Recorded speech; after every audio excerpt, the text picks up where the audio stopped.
Hello everyone, my name is Tom Pettit, owner and founder of Living Heritage Tours.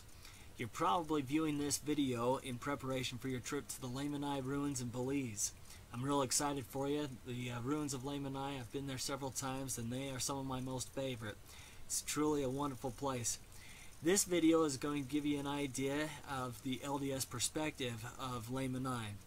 Not only particularly the actual city, but also the surrounding lands and the surrounding geography.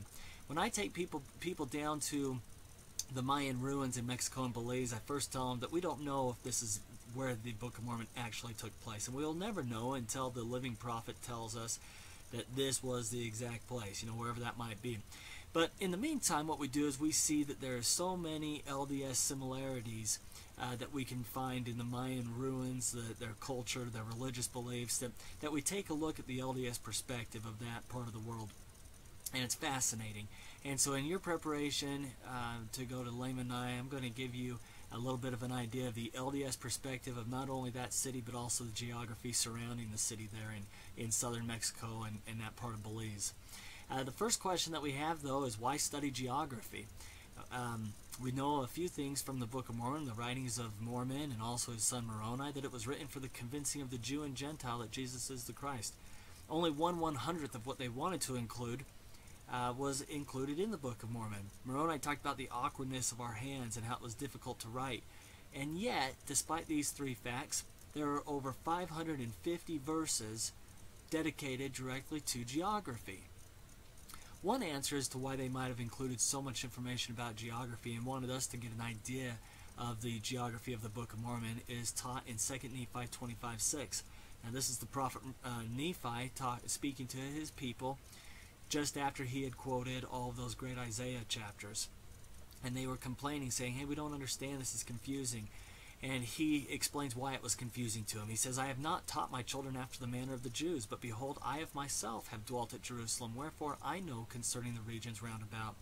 So I figure that if geography helped Nephi understand the words of Isaiah better, then couldn't that same rule be applied to the rest of the Book of Mormon?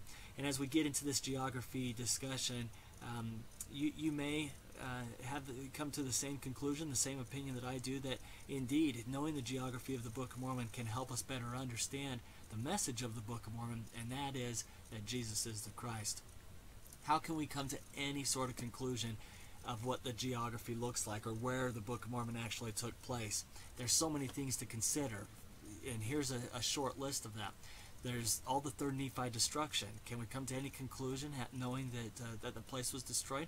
Well, probably so, because we understand that the rebuilding took place where everything was destroyed. We know in the fourth Nephi we learned that the city of Zarahemla was rebuilt on the exact same spot that the original city of Zarahemla was built on. We know that in 3rd Nephi, even though after the destruction the lines of communication were still open, people's homes were still intact, the temple in Bountiful was still there and available for use. And so, yes, there was destruction. Wasn't enough to distort the entire face of the earth.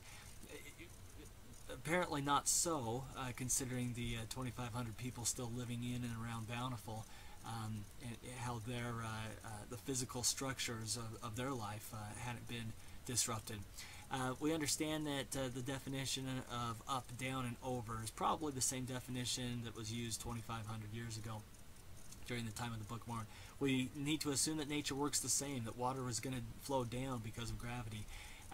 We can look at the overall configuration that Mormon paints for us. We need to take into consideration other things such as topography, distance, direction, climate, ecology, language, population. Population's a big one. We can't take a city that inhabited 5,000 people and say it was one of the great Book of Mormon cities when we know that the Book of Mormon cities had tens of thousands, if not hundreds of thousands of people occupying each of those cities. And so although we're not going to address all of these points today, these are some of the things that we do need to consider when talking about the Book of Mormon geography. Here's a game that I like to play with people when I'm speaking to them live. Is I have them pull out a piece of paper and a pen, and we draw our own Book of Mormon map. We take it from the words of Mormon, right from Alma 22 verses 27 through 34. he paints the picture of what the map of the Book of Mormon looks like. And so if you'd like to play along, this is how it works. You'd put Zarahemla in the middle of the page, and you put Nephi, the city of Nephi, down at the bottom of the page. Verse 27 talks about a wilderness that runs east to west between these two cities. Verse 32, there's a small neck of land surrounded by water, which is about a day and a half journey across, north of Zarahemla, dividing the south from the north. So at this point you'd have something that looks similar to an hourglass, with both Zarahemla and Nephi being in the bottom half. Verse 28, we learn that there's a western seashore. In verse 29, we learn that there's an eastern seashore. In verse 29, we know that there's the head of the river Sidon flows out of that wilderness that's found in verse 27. We know in verse 29 that Bountiful is in the north of that small neck of land. Verse 30, there's the land of desolation, or where the Jaredites dwelt, which is north of Bountiful. Bountiful sitting on that line, dividing the north land from the south land. And so with that, we can kind of come to a conclusion that this is something that the Book of Mormon may have looked like. You see in the narrow neck of land there, dividing the larger land of the north, the larger land of the south. You see right in the middle of my page, I've got Zarahemla, and down below Zarahemla, near the bottom of the page, I've got the city of Nephi. We've got our eastern seaboard, our western seaboard. We've got the river Sidon running through the middle of the land, coming out of that narrow strip of wilderness between the land of Zarahemla and the land of Nephi.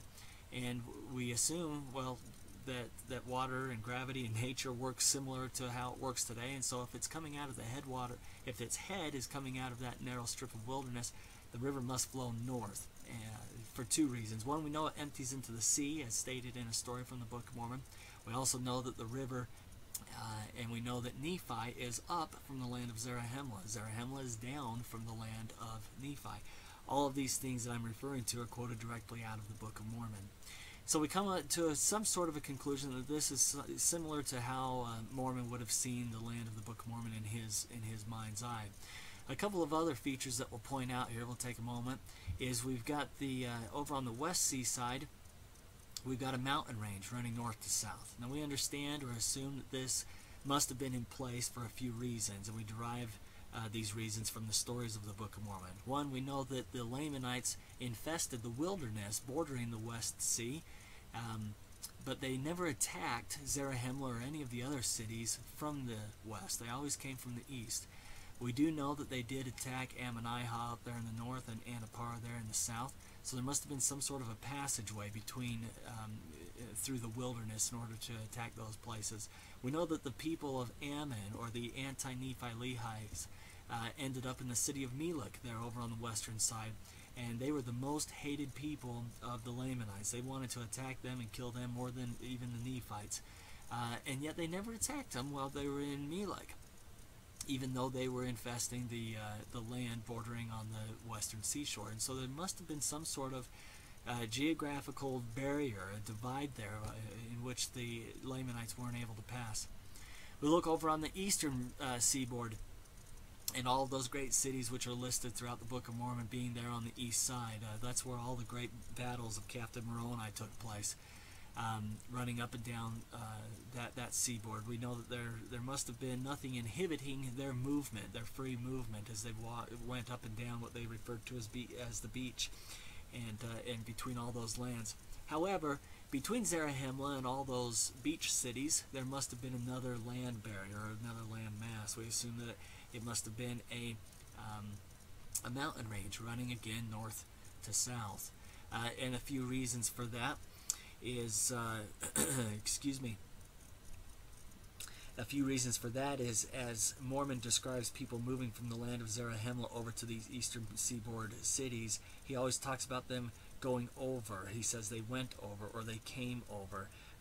There's also no cities on the east bank of the river Sidon. Everything is located on the western side of that river, with one exception, and that's the city of Gideon, which is next to the valley of Gideon. Being a valley, it must have been surrounded by mountains and not through it, giving us the idea that everything particular in the land of Zarahemla must have been on the western sea, on the western bank of the river Sidon, because there must have been some barrier, some making it uninhabitable on the eastern side of the river Sidon, and so we place a mountain range there. If we look to the north up into the land desolation where the Jaredites were, we know that Moron, their capital city, was up from the sea. They always talked about going up to Moron and down from Moron, and so we know that Moron must have been elevated above there. We also know that there at the narrow neck of land was a narrow passageway, and so there was some barrier that would close off the majority of the narrow neck of land, giving just a little bit of an inlet or a little bit of a passageway to the northland. One of the great stories that illustrates this is Moroni, and he tried to make a run for the northland by running up the eastern seaboard. They cut him off using Lehi and Tehuantepec. They caught him there near the land of Bountiful and up into the land of Tehuantepec as well. And so there must have been that narrow passageway of the narrow neck of land must have been on the eastern side of our map, as it's illustrated here on the screen. The other thing we need to take into consideration is how big is this place. Okay, we've got the general idea of what this looks like, but how big is this? Is this a continent? Is it a much smaller area? What can we compare it to? Well, we can look at the distances, and we come to a conclusion on distances based on the stories out of the Book of Mormon. We know that Alma's group spent 8 days traveling from the land of Nephi northward towards Zarahemla, and it took them 8 days to get to the waters of Mormon, and then from there it took 13 days to get to Zarahemla. So if we figured that they were moving at the rate of the latter-day Mormon pioneers, moving distance per day, then we can figure that from Nephi to the waters of Mormon must have been about 68 miles, and from the waters of Mormon up to Zarahemla must have been about 110 miles. Again, the stories of Zeniff and the sons of Mosiah confirm these distances, so we can conclude that top to bottom on our map is about 340 miles. That narrow neck of land is probably about 120 miles. So we're looking at a land mass that's comparative in size to Palestine or Utah, really about top to bottom and east to west there. If we take a look here at a modern-day map of southern Mexico, we can conclude that where the arrows are pointing, this narrow neck of land, which they call the Tehuantepec, the Isthmus of Tehuantepec, that this was the narrow neck of land. Joseph Smith stated in the Time and Seasons, of which he was editor of, it's a newspaper that, out of Nauvoo, he stated that the Nephites lived about the narrow neck of land which now embraces Central America. And so so we conclude that the Isthmus of Tehuantepec, which is about 140 miles wide, must have been that narrow neck of land which Joseph Smith was speaking of. But the question is, how did he know this? In 1841, there was a book published by a non-LDS scholar by the name of John Lloyd Stevens. He wrote a book called Incidents of Travels of Central America, Chiapas, and Yucatan. You can buy this at Amazon.com for about $10. Parley P. Pratt was on a mission back in traveling through New York, found this book, sent it back to Kirtland for Joseph to take a look at. Joseph read it, and this is one of the many statements he made in reference to this book. Mr. Stevens gives an account of ancient cities that he's visited, where once dwelt the powerful, the wise, the scientific, and to use his own words, architecture, sculpture, and painting, all the arts which embellished life had flourished in this overgrown city. Orators, warriors, and statesmen, beauty, ambition, and glory had lived and passed away, and none knew that such things had been or could tell of their past existence. In the last clause, however, Mr. Stevens is mistaken. It has fallen to his lot to explore the ruins of this once mighty people, but the Book of Mormon unfolds their history and publishes as it was years before these discoveries were even made, and giving as it does accounts of a people and of cities that bear striking resemblance to those mentioned by Mr. Stevens. You'll see on the screen there that this book was published in 1841, 11 years after the publication of the Book of Mormon. So John Lloyd Stevens had taken a journey down into Central America, specifically the Yucatan Peninsula, which at the very top is Cancun, the state of Chiapas, which is in the southwestern corner of Mexico, and Joseph Smith, after seeing and reading this book, he gives his opinion that that Mr. Stevens was marching around places of the Book of Mormon.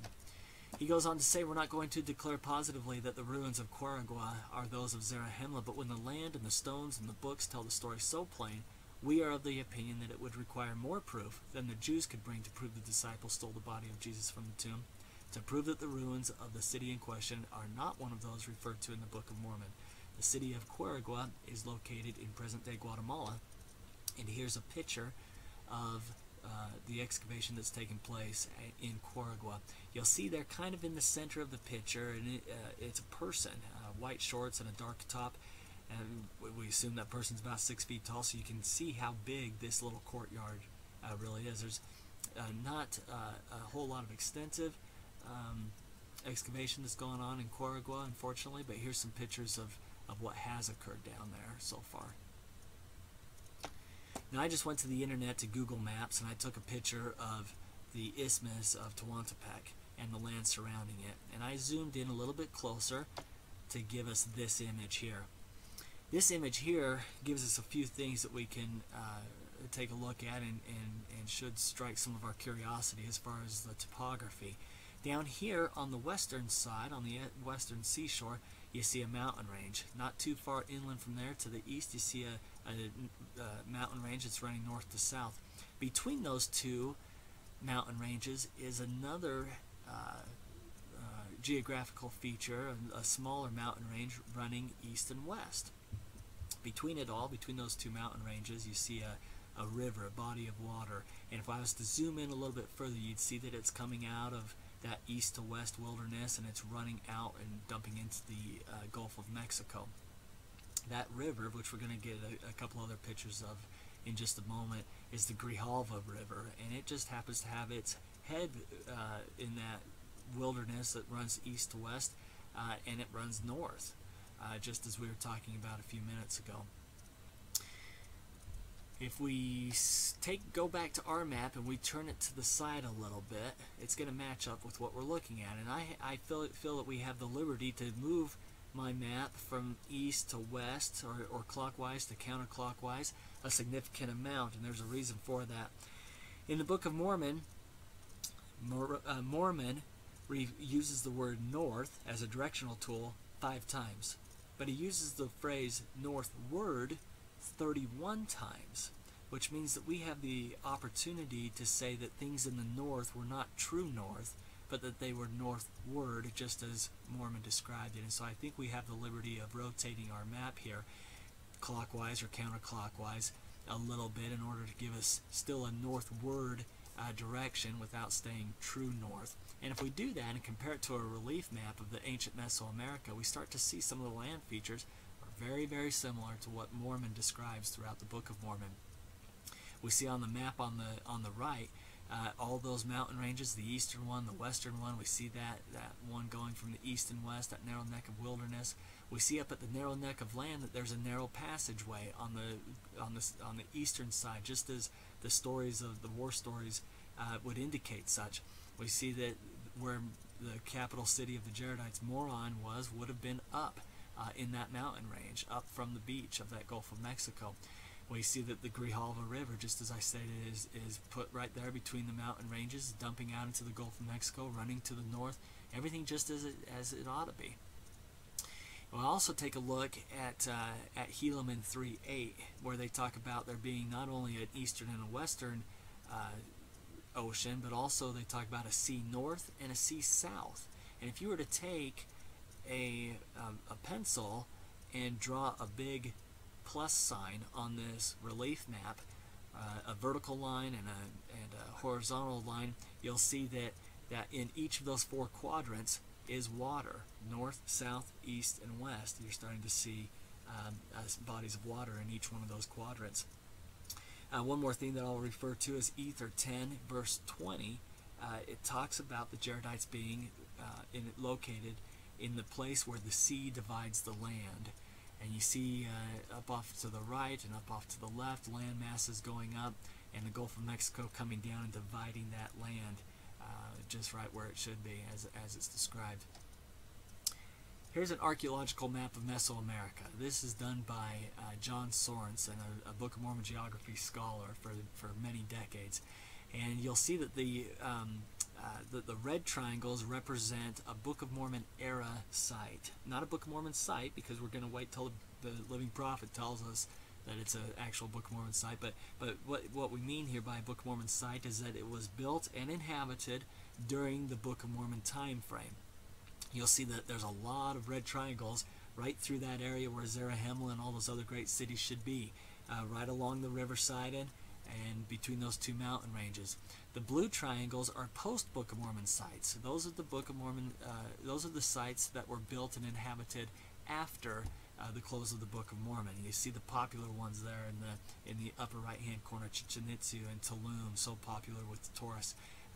Those were built after the close of the Book of Mormon. The yellow triangles, not too many of them, those are Book of Mormon era and post-Book of Mormon era, meaning that they were built during the Book of Mormon era, inhabited during the Book of Mormon era, and also inhabited after the close of the Book of Mormon. You see that Lamanai there on the east coast is a yellow triangle, meaning that it was built during Book of Mormon times, but the inhabitants stuck around after the close of the Book of Mormon as well. Let's get another quote from Joseph Smith. He says, "It would not be a bad plan to compare Mr. Stephen's ruined cities with those in the Book of Mormon. Light cleaves to light, and facts are supported by facts. The truth injures no one." I'm going to show you some modern-day pictures of some cities that Joseph saw, which were just drawings. He saw drawings of the city of Tikal. The city of Tikal is found in Guatemala, very close to this area that we're looking at here, geographically speaking. Over the top of the jungle sits those towers peeking out from the city of Tikal. He also would have seen pictures of the ruins of Coba. Coba are found on the Yucatan Peninsula, also in this area that we're looking at, over there on the Caribbean coastline of Mexico. We also see pictures of the ruins of Ecbalam. Ecbalam dates back to 300 BC, up there on the east coast of Mexico, the Caribbean side of Mexico. This is the facade of one of their holy temples. You see the individuals there standing almost as sentinels guarding the temple and where they revered as a sacred and holy place. This is the courtyard outside in Tikal. Mosiah 2:7 talks about King Benjamin, how they built him a tower and he stood up to deliver his great and powerful address to his people before he died. And you've seen the primary picture where he's standing on a wooden structure, something that looks like it should be at a Boy Scout camp, where they'd raise the flag. But the reality of it, and they call it a tower, but the reality of it is the Mayan people referred to pyramid mound structures as towers. So what the Egyptians referred to as pyramids, a similar shape, a similar size of structure, the Mayans referred to as towers. And as you go up this tower here, which looks more like a pyramid, what we would refer to as a pyramid, but what as the Mayans would refer to as a tower, it's built very acoustically. You've been in the tabernacle in Salt Lake and seen them drop a pin and you hear it echo throughout the whole tabernacle. Just like that, the speaker can get on top of these towers or pyramids, and the acoustics, the way that they're built, projects their voice throughout the entire courtyard. And it's so fun to do with groups that I take down there, and we'll stand up there and people will talk to people down on the ground, and you can just hear them as clear as if they're standing next to each other. Also Palenque, Mexico. Joseph saw pictures of this place, and he referred to it as among the mighty works of the Nephites. Here in Palenque are a couple of buildings that I'll point out. One is the Temple of the Inscriptions, which is found on the left-hand side. Inside the Temple of the Inscriptions, they found the tomb of a king, King Pakal. And he was one of the great rulers post-Book of Mormon era, but one of the great rulers of this ancient city. They later found a few more grave sites of some ancient kings, and found those kings to have the same name. This was King Pakal, and then they found King Pakal I, King Pakal II, King Pakal III, and so on. And you'll remember that in Jacob chapter 1, 10 through 11, that they referred to their kings as Nephi, Nephi I, Nephi II, Nephi III, etc. And so the Nephites named their kings just as the Mayans named theirs. Here are the pictures of Chichen Itza that Joseph Smith would have seen. These are the ones out of the book of John Lloyd Stevens. The one on the left is the Temple of Kukulkan. It's the now listed one of the 7 wonders of the world. On the right-hand side is one of their temples. This is a modern-day picture of that Temple of Kukulkan. Now, Chichen Itza was built post-Book of Mormon, but when I take groups of people down there, we can still tour Chichen Itza and Tulum with an LDS perspective, because the Mayans, even after the close of the Book of Mormon time frame, still carried religious beliefs that correlate with LDS theology. Here in Chichen Itza, we see a figure carved on the side of the temple. And if you take a close look, you can kind of see the eye there on the left-hand side, and his nose and his beard and long wavy hair coming off the side. We're not seeing him front on, but we're seeing the left side of his face.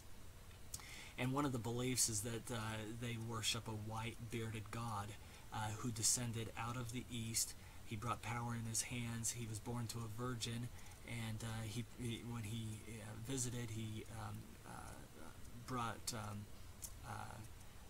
the truth of their religious beliefs, and he promised that one day he would return, and when he did return, he'd bring 1,000 years of peace.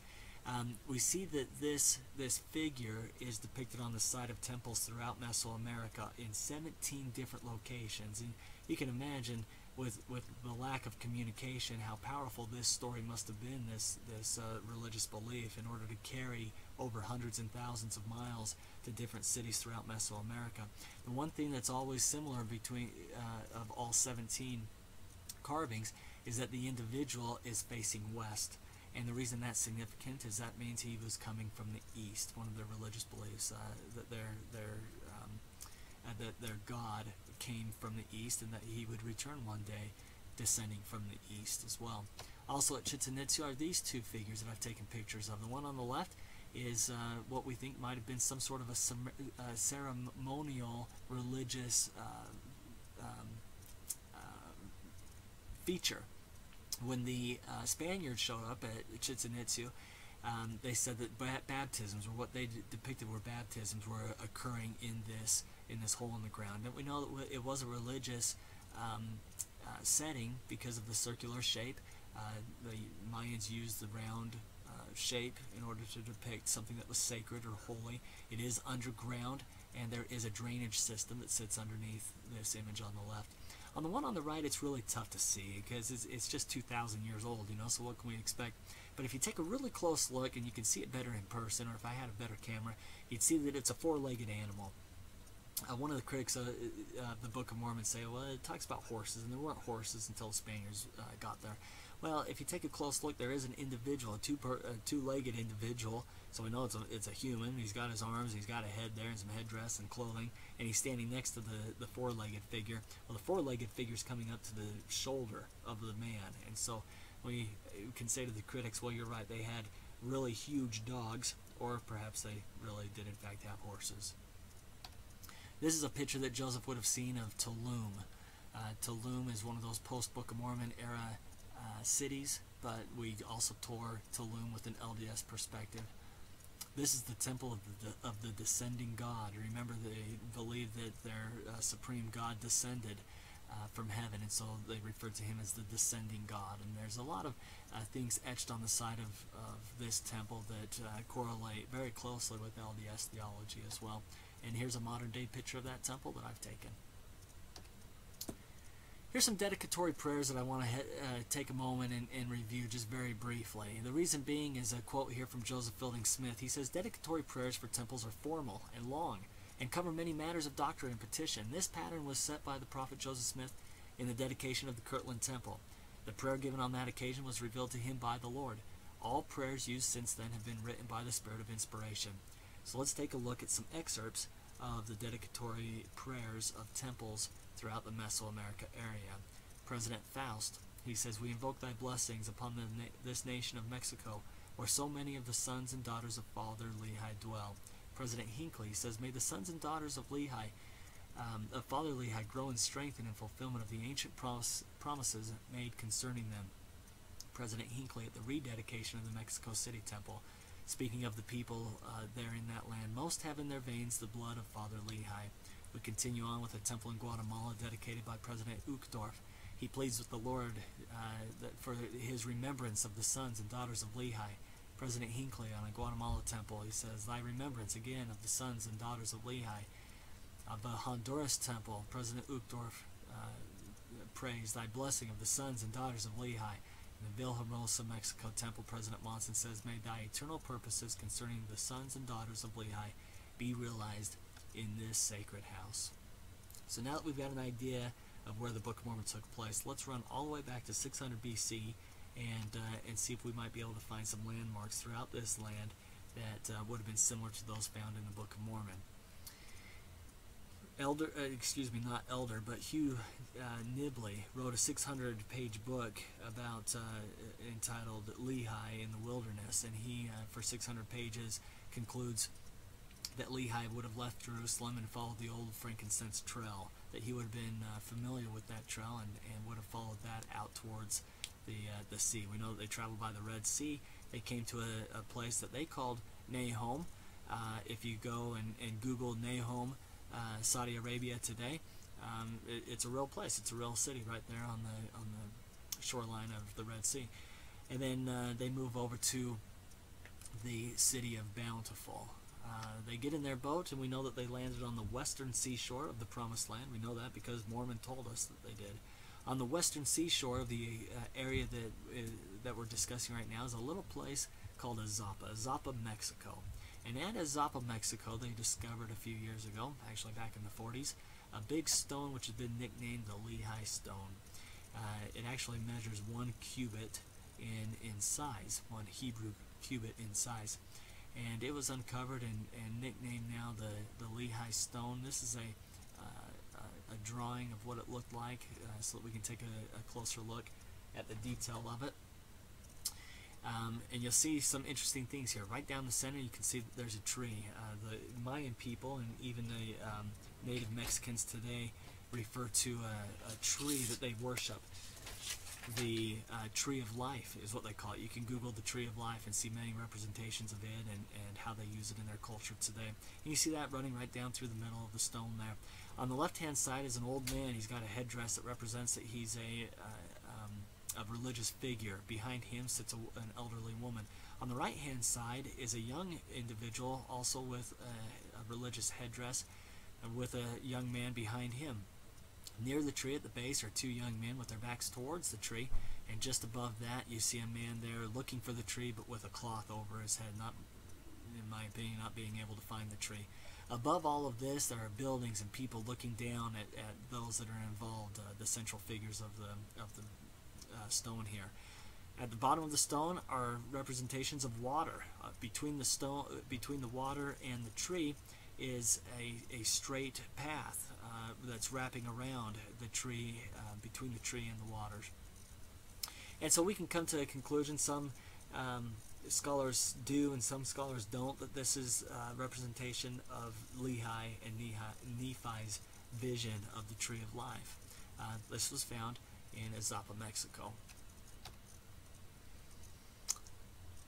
If we take a look at our map here, our original map compared to the relief map of Mesoamerica, and get kind of our bearings of where we are, we're going to start down in the south, or southward as Mormon would call it, and we're going to go down to what some scholars claim to be the city of Nephi. Down here in the south is a city called Caminaljuyu, and this is in Guatemala City. In fact, it's in the dead center of Guatemala City. It's a national park that or reserve, and Guatemala City is built all around it. The ruins of Caminaljuyu are just now being excavated, and so here's some pictures of that excavation that's going on. Part of that park, or that national park, if that's what they might call it, is this big mound here. All this, these trees and bushes and grass have grown over this mound. But what they have detected through sonar radar is that this is one of their temples there in Caminaljuyu. Here's another picture of some of that excavation that's going on. In and around this area are a lot of fertile farmlands. These are pictures right out of that area just outside of the proposed city of Nephi. Mosiah 9:9 says, "We began to till the ground with all manner of seeds," and you can grow just about anything you want there in Guatemala.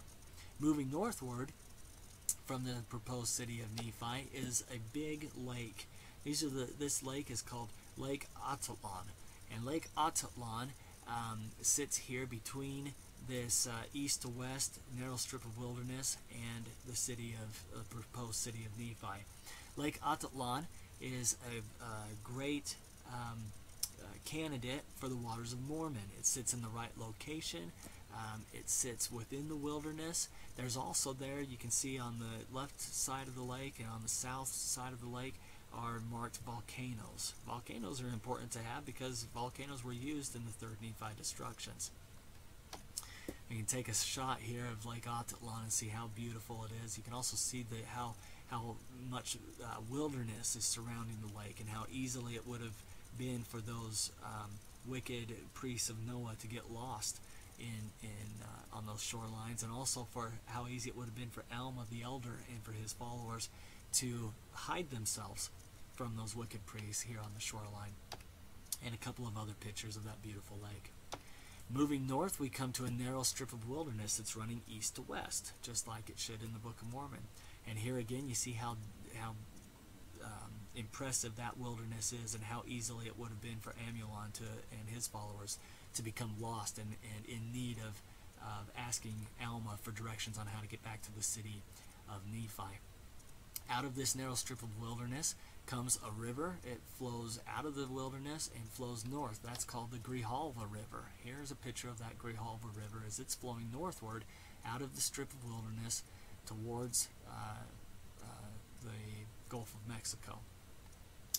And as it gets down into the Chiapas Depression area, as it's known, as it's getting down to where those ruins, remember the map that we saw with all those red triangles, as it's getting down into that part of the world, it starts to flatten out the banks. The banks start to spread out a little bit, and it would have been much more easy at this point, in the right location, for Moroni's troops and Lehi's troops and the rest of them to come and have battle here on the banks of the River Sidon.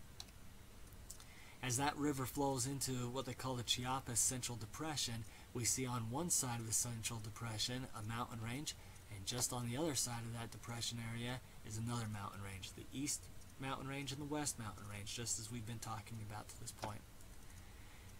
West of the Central Depression area is a wilderness. They call it today the Wilderness of Tehuantepec. Tehuantepec is an Aztec name, and translated it means the wilderness of wild beasts. From the Central Depression area, if that was the land of Zarahemla, you'll remember in Alma 2:37, they talked about a battle that Alma the Younger had with Alma the Elder had with some of the Lamanites, and how they chased them to the northwest of the land of Zarahemla. Well, from the northwest, from the Central Depression area, is this wilderness of Tehuantepec. So in Alma 2:37, it states, it was called the wilderness of Hermounts, and it was that part of the wilderness which was infested by wild and ravenous beasts. So Tehuantepec, the Aztec name for this area, and the Nephite name Hermounts for this part of the area, the same area, they both are translated into the English language to mean the exact same thing. Now, if we're looking east, we go over, just as Mormon said they do, they go over the mountain range away from Zarahemla to the east.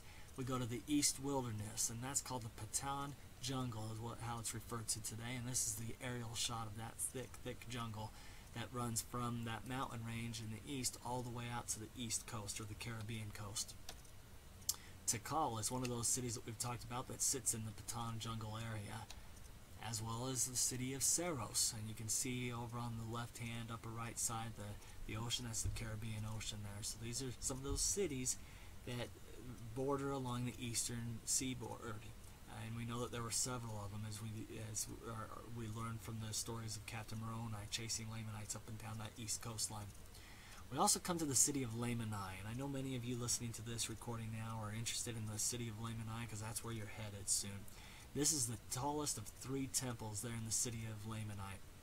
You get to climb this temple all the way to the top. It's 147 feet in elevation, and you get an incredible view. You get up above the jungle, and you can see the river, and you can see the jungle just as far as you can see, and it's an incredible view.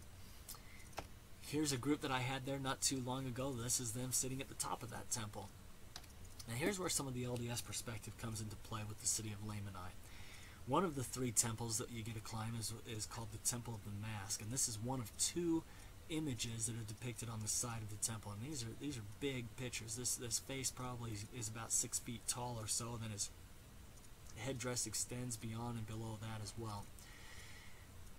The Temple of the Mask is interesting because it's only here at Lamanai that a representation of a king during Book of Mormon era time is depicted on the side of a temple. Later, after the Book of Mormon people would have fallen into apostasy, post-Book of Mormon era, kings started appearing on the sides of temples throughout Mesoamerica. But prior to the close of the Book of Mormon, there were no kings depicted on the side of temples. The reason being, there were no kings. They had what we would call judges. They had several rulers that would rule the class of people, just like in the Book of Mormon. And so it makes non-LDS scholars kind of scratch their head when they come to Lamanai.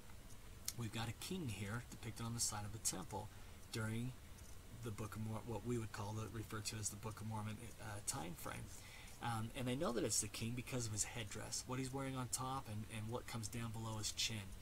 This is the representation of a king, a crown of some sort, a royal headdress, I guess would be the most proper way to say it. And so we find a king in a Book of Mormon era time frame when there shouldn't have been, according to non-LDS scholars, a king. We look at the facial features, and they also say, well, this doesn't look like a native. This looks more like somebody, a Hebrew. The big broad nose, the big broad lips is also out of place. The other interesting thing is the city of Lamanai is the only city, the Mayan city today, that carries its original name. The Mayans did not refer to Chichen Itza as Chichen Itza. That name was given much later. The Mayans didn't refer to Tulum as Tulum. That was the name that the Spaniards gave that city. So that example is true for every Mayan city that we know of today except for Lamanai. Lamanai carries its original name. You can see the root word of Lamanai is Laman, a Book of Mormon name that is so common and prevalent. And so if we start piecing these things together, the name Laman, the name, or Lamanai, with the root word Laman, having a king during the Book of Mormon era, and now the location, we start to see, okay, we're on the eastern seaboard, and now we start looking at the Book of Mormon stories of what's going on. We take all those pieces together, and one theory is this. There is a king, a Lamanite king, by the name of Lamanai, very similar to Lamanai, and that king Lamanai was converted to the gospel through the efforts of missionaries. Likewise, all of his subjects, or those that were members of his kingdom, were also converted. They were all converted and took upon themselves a new name called the Anti-Nephi Lehis. The Anti-Nephi Lehis, along with their king Lamanai, traveled up to Zarahemla. The people in Zarahemla said, sure, we'll take you in. Go out to the east. Go out to the city of Jershon. And we know through many other stories that the city of Jershon was on the eastern seaboard. Now, if we are looking in the Book of Mormon geography, if we're accurate here, then the city of Jershon would have been on the eastern seaboard, just as the city of Lamanai sits today. Had those people gone to the city of Lamanai, everything starts to fall into place. The city of Lamanai, named after their king, Lamanai, we know through the Book of Mormon that that's how they named their cities, was after the first inhabitant, or their king, their ruler of that place. So the city of Lamanai, which was the original Mayan name for the city, being named after their leader, could have been Lamanai. He was a king, the only king in the Mayan civilization at that time, because everything else was ruled by judges.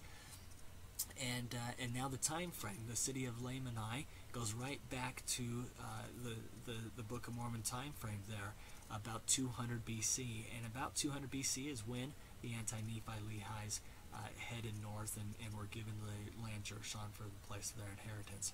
If Lamanai is the city of Jershon, as all of these points indicate that there's a strong possibility of it, you remember that the sons of the Anti-Nephi Lehis, the inhabitants of this city of Jershon, became the stripling warriors. And so when you visit Lamanai, whether it's true or not, we'll never know until the living prophet tells us. There are so many indicators pointing that the city of Lamanai is where the sons of the stripling warriors grew up. And if they didn't grow up there, that's where their parents lived, at least until they were moved to the city of Melek. They were moved to the city of Melek because the city of Jershon needed to be occupied by Captain Moroni troops.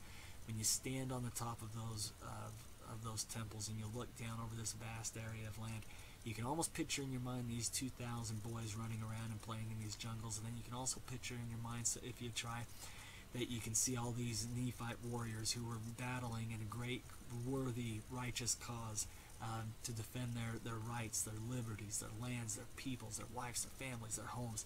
And you can almost see and feel a spirit there that if it wasn't in the city of Lamanai, it was in a place that was a similar setting, a similar location, and it would have looked awfully a lot like what the city of Lamanai looks like. So whether it is the city of Jershon or not, it still gives us a real good indication of what that city did look like. And so when you're there, there's absolutely the LDS perspective. One of the other temples that you'll visit is the Jaguar temple, and that's going to be the first temple of the three that you're able to climb. The Jaguar is a representation in the Mayan culture of spirituality, and the Mayans believed that they could perform works and do things that would help their dead ancestors inherit higher levels of heaven. They believed that the heavens were divided into several levels, and that which heaven you ended up in depended on the works that you performed during your earth life. For those that were concerned about their ancestors, there were things that they could do, the living, in order to work as proxies to perform works and deeds in order to elevate their dead ancestors from a lower heaven up to a higher heaven.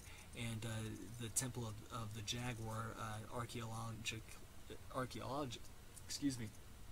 the archaeologists don't exactly know what occurred inside the Jaguar temple, but we do know that proxy work for the dead was something that was believed by the Mayan people, and we do know that the Jaguar was a representation of the things that were most spiritual to the Mayan people. And so when you visit the Jaguar temple, it's the first of three that you'll be able to climb. You can also keep that in mind as well. When you visit the ball court there in Lamanai, you'll have explained to you exactly what those proxy works were. It was a game that they played. They had two sides, and it was a ball game that they played, and the winner was able to, their reward was to be decapitated. That was the reward. The winner lost his life, and the reason that it was the winner that lost his life is by winning the game and giving his own life, sacrificing his own life.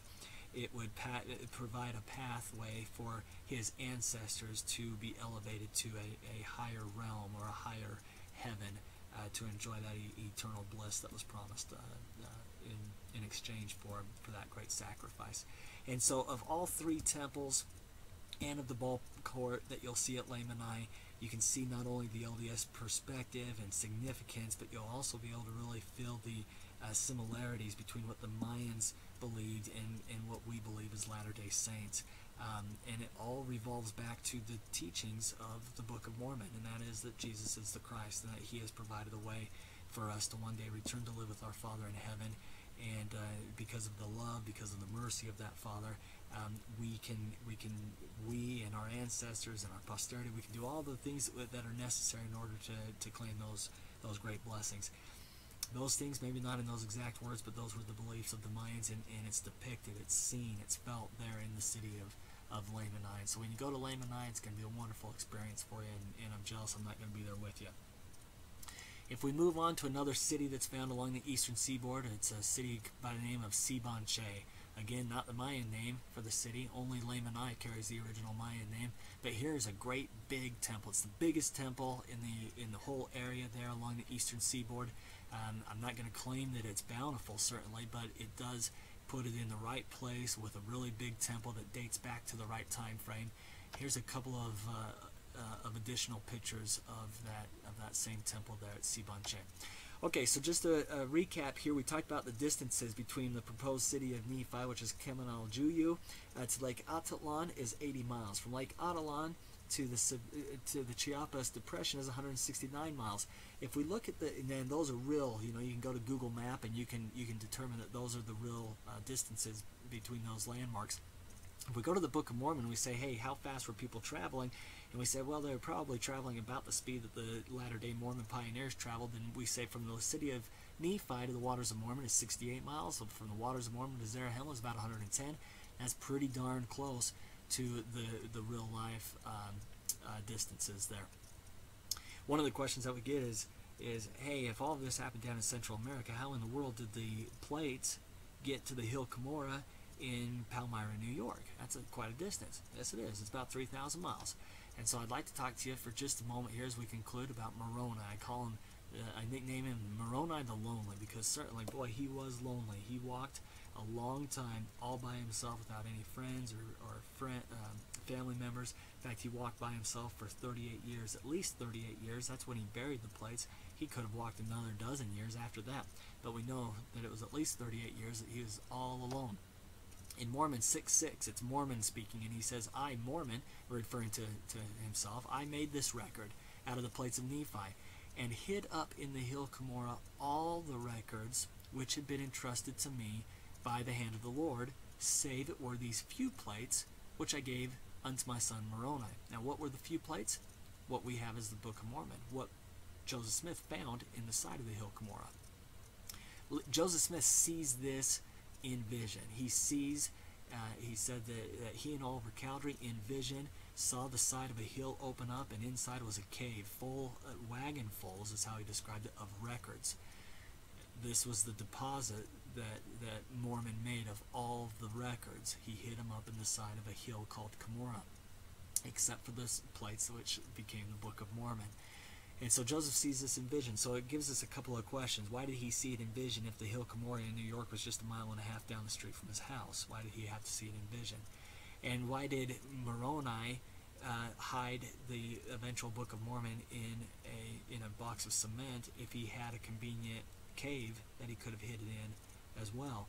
Well, the obvious answer to both questions is there must have been two Hill Cumorahs, the one mentioned in the Book of Mormon and then the one where the plates were found in Palmyra, New York.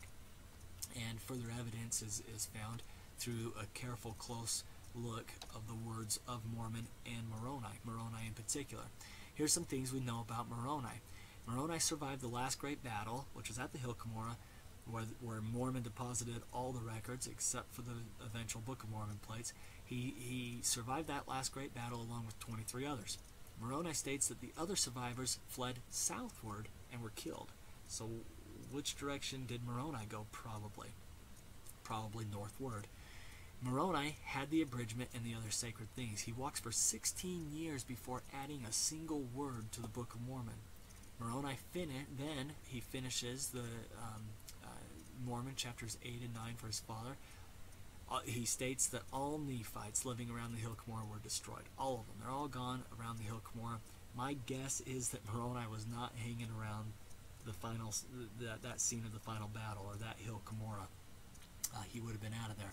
Moroni would write more, but there isn't enough room. He says there isn't any room, and so I'm going to have to conclude here. He hides up the record in AD 401, and if you read with a careful eye Mormon 8, 4, and 5, he says that they're being hidden right now. Yet there's 53 more pages in the Book of Mormon. A tenth of the Book of Mormon hadn't even been written yet, and yet he says there isn't enough room. But if we can continue on, we find out how all this comes together. He concludes the Book of Mormon the first time in Mormon chapter 8, 12 through 13 by saying this: Behold, I am Moroni, and were it possible I would make all things known unto you. Behold, I make an end of speaking concerning this people. I am the son of Mormon, and my father was a descendant of Nephi. That's the way that the Nephites would say, sincerely yours, Moroni. If you go back and look at all of the writers of the Book of Mormon, each one of them concludes that exact same way. Nephi did it, Omni did it, Enos did it, Jacob did it. They all conclude with a very similar paragraph. That's the way they sign off. So Moroni writes the first paragraph of the title page, and he buries the Book of Mormon in New York. Mormon 8:14, all of a sudden he reintroduces himself. He comes out and he says, hey, this is who I am. Almost like a, hey, remember me. In AD 401 to 421, Moroni tells us what he's doing. He wandered whithersoever. He's walking all over the place. Where did he have to go? Nowhere in particular. But he was wandering whithersoever he could. He found gold, he abridged the Book of Ether, and he wrote the Book of Moroni. We find that in the verse Moroni 1 through 3.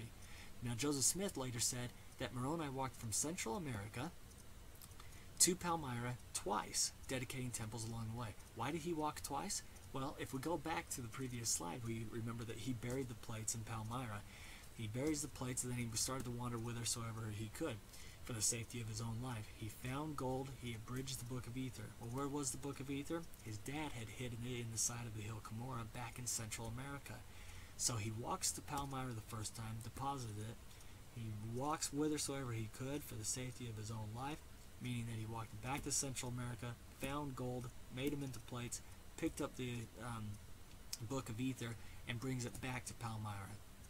That accounts for two journeys between those two places that Joseph Smith referred to.